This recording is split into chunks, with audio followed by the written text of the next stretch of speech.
بسم اللہ الرحمن الرحیم۔ السلام علیکم ویورز، میرا نالج ٹیوب چینل پر آپ کو ایک دفعہ پھر خوش آمدید کہتا ہوں۔ تاریخ اسلام سیریز کی اس نئی ویڈیو میں ہم بات کریں گے جس نبی کی، ان کا مبارک نام ہے حضرت عیسیٰ علیہ السلام۔ حضرت عیسیٰ علیہ السلام جناب مریم بنت عمران کے فرزند تھے۔ وہ دیگر انبیاء کی طرح معصوم، افضل الکائنات اور برگزیدہ نبی تھے۔ حضرت عیسیٰ علیہ السلام کا حمل بطن حضرت مریم میں امر رب سے جمعے کے روز قائم ہوا تھا اور ان کی ولادت 25 ذیقعد کو ہوئی تھی۔ حضرت عیسیٰ بنی اسرائیل کے آخری نبی اور حضرت موسیٰ پہلے نبی تھے۔ ان دونوں کے درمیان 600 انبیاء گزرے ہیں۔ حضرت مریم جناب عمران کی بیٹی تھیں اور دعاؤں کے سہارے پیدا ہوئی تھیں، جن کا ذکر ہم پچھلی ویڈیوز میں کر چکے ہیں۔ حضرت مریم کو بیت المقدس کے لیے وقف کر دیا گیا تھا، جہاں وہ شب و روز عبادت میں مشغول و مصروف رہا کرتی تھیں، مگر چونکہ ان کے بطن سے حضرت عیسیٰ علیہ السلام کی پیدائش مقدر ہو چکی تھی اور قدرت کا یہ منشا تھا کہ لمس بشر کے بغیر حضرت عیسیٰ پیدا ہوں، اس لیے امر رب سے حمل کا استقرار ہوا، اور چونکہ پیدائش کا یہ طریقہ غیر فطری تھا، اس لیے وہ لوگ جو قدرت رب پر یقین نہیں رکھتے تھے، حضرت مریم کے خلاف بھڑک اٹھے اور ان پر بہتان باندھنا شروع کر دیا۔ ان تمام واقعات و حالات کو قرآن مجید نے تفصیل سے بیان کیا ہے۔ ارشاد ہوتا ہے، اے رسول، مریم علیہ السلام کا بھی تذکرہ کرو کہ جب وہ اپنے لوگوں سے الگ ہو کر پورب کی طرف والے مکان میں جا بیٹھیں، پھر اس نے ان لوگوں کے سامنے پردہ کر لیا تو ہم نے اپنی روح یعنی جبرائیل کو اس کے پاس بھیجا، تو وہ اچھے خاصے آدمی کی صورت بن کر ان کے سامنے آ کھڑا ہوا۔ وہ اس کو دیکھ کر گھبرائیں اور کہنے لگیں، اگر تو پرہیزگار ہے تو میں تجھ سے خدا کی پناہ مانگتی ہوں، میرے پاس سے ہٹ جا۔ جبرائیل نے کہا، میں تو صاف تمہارے پروردگار کا پیغامبر ہوں تاکہ تم کو پاک و پاکیزہ لڑکا عطا کروں۔ مریم نے کہا، مجھے لڑکا کیوں کر ہو سکتا ہے، حالانکہ کسی مرد نے مجھے چھوا تک نہیں ہے اور نہ میں بدکار ہوں۔ جبرائیل نے کہا کہ تم نے کہا ٹھیک، مگر تمہارے پروردگار نے فرمایا ہے کہ یہ بات مجھ پر آسان ہے، تاکہ اس کو پیدا کر کے لوگوں کے واسطے اپنی قدرت کی نشانی قرار دوں اور اپنی خاص رحمت کا ذریعہ بناؤں، اور یہ بات فیصلہ شدہ ہے۔ غرض کے لڑکے کے ساتھ وہ آپ ہی آپ حاملہ ہو گئیں، پھر اس کی وجہ سے لوگوں سے الگ ایک دور مکان میں چلی گئیں۔ پھر جب جننے کا وقت قریب آیا تو درد زاہ انہیں ایک کھجور کے سوکھے درخت کی جڑ میں لے آیا، اور بے کسی میں شرم سے کہنے لگیں، کاش میں اس سے پہلے مر جاتی اور ناپید ہو کر بالکل بھولی بصری ہو جاتی۔ تب جبرائیل نے مریم کے پائیں کی طرف سے آواز دی کہ تم کڑھو نہیں، دیکھو تو تمہارے پروردگار نے تمہارے قریب ہی نیچے ایک چشمہ جاری کر دیا ہے، اور خرمے کی جڑ پکڑ کر اپنی طرف ہلاؤ، تم پر پکے پکے تازہ خرمے جھڑیں گے، پھر شوق سے خرمے کھاؤ اور چشمے کا پانی پیو اور لڑکے سے اپنی آنکھ ٹھنڈی کرو۔ پھر اگر تم کسی آدمی کو دیکھو اور وہ تم سے کچھ پوچھے تو تم اشارے سے کہہ دینا کہ میں نے خدا کے لیے روزے کی نظر کی تھی، تو میں آج ہرگز کسی سے بات نہیں کر سکتی۔ پھر مریم اس لڑکے کو اپنی گود میں لیے ہوئے اپنی قوم کے پاس آئیں۔ وہ لوگ دیکھ کر کہنے لگے، اے مریم، تم نے یقیناً بہت برا کام کیا۔ اے ہارون کی بہن، نہ تو تیرا باپ ہی برا آدمی تھا اور نہ تو تیری ماں ہی بدکار تھی، یہ تو نے کیا کیا؟ تو مریم نے اس لڑکے کی طرف اشارہ کیا کہ جو کچھ پوچھنا ہے اس سے پوچھ لو۔ وہ لوگ بولے کہ بھلا ہم گود کے بچے سے کیوں کر بات کریں؟ اس پر وہ بچہ قدرت خدا سے بول اٹھا کہ میں بے شک خدا کا بندہ ہوں، مجھ کو اسی نے کتاب یعنی انجیل عطا فرمائی ہے اور مجھ کو نبی بنایا ہے، اور میں چاہے کہیں رہوں مجھ کو مبارک بنایا، اور مجھ کو جب تک زندہ رہوں نماز پڑھنے، زکوٰۃ دینے کی تاکید کی ہے، اور مجھ کو اپنی والدہ کا فرما بردار بنایا، اور الحمدللہ کہ مجھے سرکش نافرمان نہیں بنایا، اور خدا کی طرف سے جس دن میں پیدا ہوا ہوں اور جس دن مروں گا مجھ پر سلام ہے، اور جس دن دوبارہ زندہ اٹھا کر کھڑا کیا جاؤں گا یہ ہے مریم کے بیٹے عیسیٰ کا سچا قصہ، جس میں یہ لوگ خواہ مخواہ شک کیا کرتے ہیں۔ خدا کے لیے یہ کسی طرح سزاوار نہیں کہ وہ کسی کو بیٹا بنائے۔ وہ پاک و پاکیزہ ہے، اور جب کسی کام کا کرنا ٹھان لیتا ہے تو بس اس کو کہہ دیتا ہے کہ ہو جا، تو وہ ہو جاتا ہے۔ ترجمہ سورہ مریم۔ ایک اور مقام پر پیدائش سے قبل بشارت کے طور پر فرمایا گیا ہے کہ اے مریم، خدا تم کو ایک کلمے کی بشارت دیتا ہے جو مسیح عیسیٰ بن مریم کے نام سے موسوم ہوگا، جو دنیا و آخرت میں صاحب قدر و منزلت ہوگا اور خدا کا مقرب ہوگا۔ علامہ مجلسی تحریر فرماتے ہیں کہ حضرت عیسیٰ کو کلمہ اس لیے کہا گیا کہ وہ لفظ کن سے باپ کے بغیر پیدا ہوئے، یا اس لیے کہ ان کے آنے کی خوشخبری پچھلے پیغمبروں نے دی تھی، یا اس لیے کہ ان کے کلام سے خدا نے لوگوں کی ہدایت فرمائی، اور مسیح اس لیے فرمایا گیا کہ وہ خدا کی جانب سے برکت اور گناہوں کی پاکی سے مسح کیے ہوئے تھے، یا اس لیے کہ وہ اندھوں اور دیگر قسم کے بیماروں کو اپنے ہاتھ سے چھو کر شفا دیتے تھے۔ عبرانی زبان میں مسیحا اور عربی میں مسیح قرار پایا۔ اس امر میں اختلاف ہے کہ حضرت مریم کس مقام پر تھیں کہ جبرائیل نے بشارت فرزند دی۔ بعض علماء کا خیال یہ ہے کہ وہ گھر ہی میں ایک مقام پر غسل کرنے کے لیے غسل خانے میں گئی تھیں۔ بعض کا کہنا ہے کہ وہ بیت المقدس ہی میں تھیں۔ امام ابو اسحاق سالبی کا بیان ہے کہ وہ پانی کے لیے ایک مقام پر گئی تھیں جو بیت المقدس کے مشرق میں ہے، اور وہ لکھتے ہیں کہ حضرت مریم علیہ السلام اور ان کے چچا زاد بھائی حبیب نجار بیت المقدس کی خدمت کرتے تھے، اور چونکہ وہاں پانی نہ تھا اس لیے وہ پانی لانے کے لیے یکے بعد دیگرے اس گڑھے کے پاس جاتے تھے جس میں پانی تھا اور جو قدر بیت المقدس سے دور تھا۔ ایک دن جب حضرت مریم علیہ السلام کا پانی ختم ہو گیا تو انہوں نے حبیب نجار سے کہا کہ چلو پانی لے آئیں۔ انہوں نے جواب دیا کہ ہمارے پاس ابھی گزارے بھر پانی ہے، ہم تو نہیں جاتے، اگر تمہارا پانی ختم ہو گیا ہے تو تم جا کر لے آؤ۔ حضرت مریم تنہا پانی لینے کے لیے چلی گئیں۔ جب وہاں پہنچیں تو ایک خوبصورت شخص کو وہاں کھڑا ہوا دیکھا، اور انہوں نے فوراً کہا کہ میں اللہ کے ذریعے سے تجھ سے پناہ مانگتی ہوں۔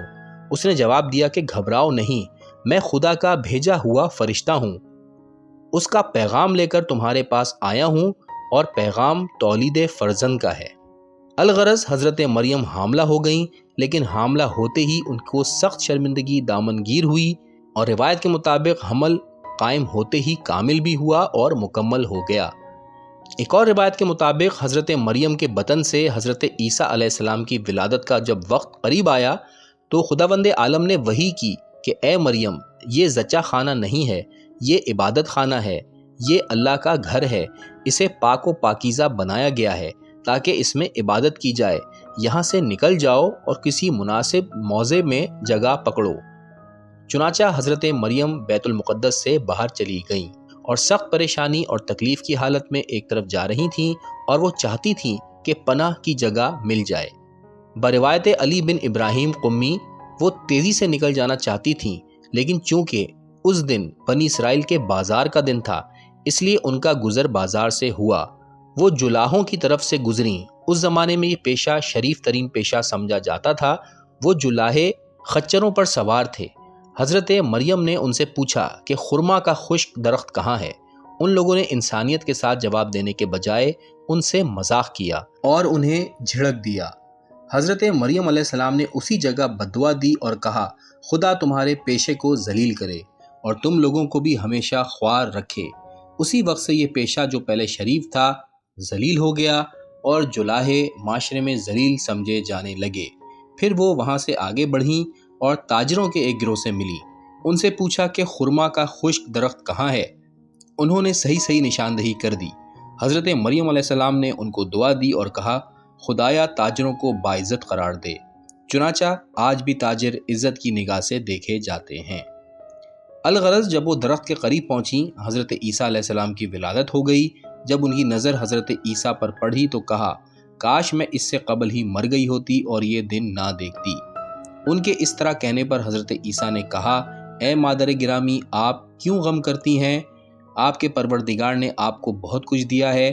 آپ جس جگہ بیٹھی ہیں اس کے نیچے نہر ہے، جو آپ کے لیے پانی کی ہر طرح کفالت کرے گی۔ امام محمد باقر علیہ السلام فرماتے ہیں کہ نہر جس میں فوری طور پر پانی آ گیا تھا وہ عرصہ دراز تک خشک پڑی تھی۔ قرآن مجید میں ہے کہ مریم سے کہا گیا اس خشک درخت کو ہلاؤ، تم کو تازہ پھل ملیں گے۔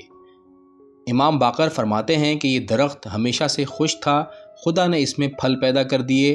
وہ یہ بھی فرماتے ہیں کہ زچہ کے لیے سب سے بہتر غذا خرما ہے، اسی لیے حضرت مریم علیہ السلام کو خرمے کے درخت کی طرف رہبری کی گئی تھی۔ کتاب قصص الانبیاء میں تحریر ہے کہ حضرت مریم جب حاملہ ہوئیں تو اس وقت ان کی عمر 13 سال یا 15 سال تھی۔ ایک روایت کے مطابق آپ کی عمر 20 سال تھی جب آپ حاملہ ہوئیں۔ جب آپ کو درد زاہ نے ستایا تو آپ نے خرمے کے ایک خشک درخت کی طرف پناہ لی جس میں شادابی نہ تھی، بالکل سوکھا ہوا تھا، لیکن اس درخت کو ملائکہ گھیرے ہوئے تھے، اور وہ خرمے کا خشک درخت اس مقام پر تھا جسے بیت اللحم یعنی یروشلم کہتے ہیں۔ ایک روایت کے مطابق حضرت عیسیٰ کی ولادت مقام کربلا میں ہوئی تھی۔ آپ معجزے سے آنے واحد میں دمشق سے کربلا آئی تھیں اور ولادت کے فوراً بعد واپس چلی گئی تھیں۔ ایک روایت میں ہے کہ حضرت مریم و عیسیٰ کا مکان اس جگہ تھا جس جگہ اب مسجد براسا ہے۔ حضرت علی علیہ السلام نے اس جگہ 2 رکعت نماز پڑھی تھی اور فرمایا تھا کہ یہ زمین براسا خانہ مریم ہے۔ بہت سی معتبر اور صحیح حدیثیں اس بات پر دلالت کرتی ہیں کہ حضرت عیسیٰ کا محل ولادت فرات اور کوفہ اور کربلا کے حوالی میں ہے۔ مورخین نے حضرت عیسیٰ کے حمل کی مدت میں بھی اختلاف کیا ہے۔ بعض کا کہنا ہے کہ حمل اور وضع حمل میں 9 ماہ، بعض نے 8 ماہ، بعض نے 6 ماہ کا فاصلہ بتایا ہے، اور بعض نے 9 گھنٹے اور 3 گھنٹے یا صرف 1 گھنٹے کا فاصلہ بھی بتایا ہے۔ تاریخ میں یہ بھی ملتا ہے کہ حضرت عیسیٰ کے پیدا ہوتے ہی دنیا کے تمام بت سرنگوں ہو گئے اور سارے عالم میں ایک خاص انقلابی کیفیت پیدا ہو گئی۔ یہ حالت دیکھ کر ابلیس کے وہ تمام چیلے جو دنیا میں پھیلے ہوئے تھے حیران ہوئے، اور انہیں یہ معلوم نہ ہو سکا کہ اس کی وجہ کیا ہے۔ وہ سب حیرانی سے ابلیس کے پاس جمع ہوئے۔ جب لاکھوں چیلے شیطان کے پاس جمع ہو گئے تو اس نے پوچھا کہ تم میرے پاس کیوں جمع ہو رہے ہو؟ چیلوں نے کہا کہ دنیا اضطراب سے دوچار ہے اور ہمیں اس کی وجہ نہیں معلوم ہو رہی۔ شیطان نے کہا کہ مجھے بھی اس کا علم نہیں ہے۔ اچھا تم سب لوگ اسی مقام پر ٹھہرو، میں جاتا ہوں اور معلومات فراہم کر کے آتا ہوں۔ چنانچہ اس نے زمین و آسمان کے تمام چپوں کا جائزہ لیا مگر کوئی خبر ہاتھ نہ آ سکی، یہاں تک کہ وہ اس جگہ سے گزرا جہاں حضرت عیسیٰ پیدا ہوئے تھے۔ اس نے دیکھا کہ بے شمار ملائکہ موجود ہیں اور سب کے سب اس علاقے کو گھیرے ہوئے ہیں۔ وہ سمجھ گیا کہ اسی مولود کی ولادت امر عظیم ہے اور اسی کی وجہ سے انقلاب عظیم ہوا ہے۔ پھر اس نے کوشش شروع کر دی کہ وہ مولود تک پہنچ کر اپنا کوئی غلط عمل کرے، لیکن فرشتوں نے اسے قریب نہ پھٹکنے دیا۔ جب وہ عاجز آ گیا تو واپس اپنے گروہ میں آیا اور ان سے آ کر سارا ماجرا بیان کیا اور کہا کہ آدم سے اس وقت تک کوئی نبی اس سے زیادہ ہمارے اور تمہارے لیے سخت نہیں آیا، یعنی اس نبی کا وجود ہمارے اور تمہارے لیے نہایت تکلیف دہ ثابت ہوگا۔ راوی حدیث ابو بصیر نے امام جعفر صادق علیہ السلام سے پوچھا کہ مولا خدا نے ساری کائنات کو نر اور مادے سے پیدا کیا ہے مگر حضرت عیسیٰ کو بلا باپ کے پیدا کیا ہے، اس کی کیا وجہ ہے؟ آپ نے ارشاد فرمایا کہ اس کا سبب اور اس کی وجہ یہ ہے کہ لوگ قادر مطلق کے کمال قدرت کو سمجھیں کہ وہ ہر چیز پر قادر ہے، جس طرح چاہے پیدا کر سکتا ہے۔ علامہ مجلسی تحریر فرماتے ہیں کہ بہت سی روایتوں میں یہ بات آئی ہے کہ جناب رسول خدا صلی اللہ علیہ وآلہ وسلم نے حضرت علی علیہ السلام سے ارشاد فرمایا تھا کہ اے علی تم عیسیٰ بن مریم کے مشابہ ہو، جن کے بارے میں بعض لوگوں نے غلو کیا، ان کو خدا اور خدا کا بیٹا کہنے لگے، اور بعض نے ان سے دشمنی کی اور اس حد تک کی کہ ان کو معاذ اللہ زنا زادہ تک کہہ دیا، یوسف نجار کا بیٹا بنا دیا، اور یہ دونوں گروہ جہنم میں گئے، اور ایک گروہ ان کے دین پر قائم رہا، ان کو خدا کا بندہ اور اس کا رسول سمجھتے رہے۔ اسی طرح یا علی ایک گروہ تم کو بھی خدا کہے گا اور ایک جماعت تم کو معاذ اللہ کافر کہے گی، اور یہ دونوں گروہ جہنم میں جائیں گے، اور جو لوگ تم کو خدا کا بندہ اور اس کے رسول کا خلیفہ سمجھیں گے وہی نجات پائیں گے۔ مورخین کا بیان ہے کہ ولادت حضرت عیسیٰ کے بعد حضرت مریم حضرت عیسیٰ کو لیے ہوئے جب بنی اسرائیل کے درمیان آئیں تو ان پر چاروں طرف سے لان تان شروع ہو گئی۔ لوگوں نے بہتان کا طوفان کھڑا کر دیا، مردوں نے بھی الزامات لگائے اور عورتوں نے بھی الزامات لگائے۔ لیکن حکم خدا سے حضرت عیسیٰ نے آغوش مادر میں کلام کر کے صفائی پیش کر دی، جیسا کہ شروع میں بتایا جا چکا ہے۔ بالآخر یہ سلسلہ جاری رہا اور وہ سوال و جواب کرتے رہے، یہاں تک کہ 70 عورتوں نے بہتان باندھا، اور سوال و جواب کرنے والوں میں بادشاہ وقت قیدوس بھی تھا، جس کا نام امام سالبی نے ہردوس بھی لکھا ہے۔ وہ کچھ اس درجہ ان کے خلاف ہو گیا کہ ان کے قتل پر آمادہ ہو گیا۔ یہ حال دیکھ کر خداوند عالم نے ایک ملک کو یوسف نجار کے پاس بھیج کر ہردوس کے ارادے سے آگاہ کیا اور ان کو حکم دیا کہ مریم اور عیسیٰ کو لے کر مصر چلا جائے، اور حضرت مریم کو بھی وحی کی کہ تم مصر چلی جاؤ، کیونکہ ہردوس تمہارے فرزند کا دشمن ہے، جب بھی موقع پائے گا ان کو قتل کر دے گا، جب یہ خود مر جائے تو تم اپنے وطن واپس آ جانا۔ خداوند عالم کا حکم پاتے ہی حضرت مریم بیت المقدس سے مصر کی طرف ہجرت کرنے پر آمادہ ہو گئیں، اور حضرت عیسیٰ علیہ السلام کو لے کر حبیب نجار کے ہمراہ مصر کے لیے ایک گدھے پر سوار ہو کر چل پڑیں، یہاں تک کہ مصر پہنچ گئیں۔ وہاں پہنچ کر انہوں نے اپنے گزرے اوقات کا یہ انتظام کیا کہ اکسٹی کا کپڑا بننا شروع کیا اور سنبل کی فراہمی کا پیشہ اختیار کیا۔ حضرت امام محمد باقر علیہ السلام ارشاد فرماتے ہیں کہ حضرت عیسیٰ ایک دن میں اتنے بڑے ہوتے تھے جتنا عام بچے ایک ماہ میں بڑھتے ہیں۔ ویورز، یہاں پر آج کی ویڈیو ختم کرتے ہیں۔ حضرت عیسیٰ علیہ السلام کی ذات کے حوالے سے مزید حالات و واقعات اگلی ویڈیو میں پیش کریں گے۔ ویڈیو پسند آئی ہو تو لائک ضرور کیجیے گا، اور چینل کو بھی سبسکرائب کیجیے گا، اور اپنے کمنٹ سے بھی آگاہ کیجیے گا۔ بہت شکریہ۔ اللہ حافظ۔